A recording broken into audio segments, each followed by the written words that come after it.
বেশিরভাগ মানুষের কাছে একটা জিনিস থাকে না, আর সেটা হলো ভালোবাসা। জীবনে সুখের সাথে দুঃখ মিশে থাকে, আনন্দের সাথে কষ্ট মিশে থাকে, কিন্তু ভালোবাসাটা সবসময় থাকে না।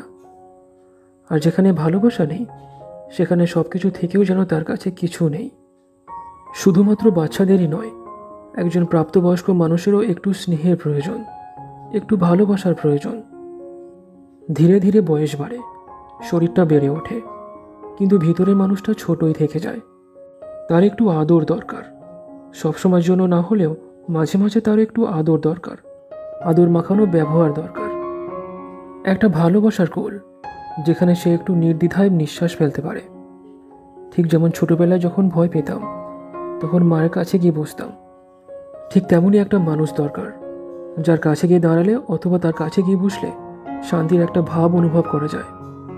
মানুষ একা থাকতে পারে না, কল্পনাতে হলেও তার একটা ভালোবাসার মানুষ দরকার।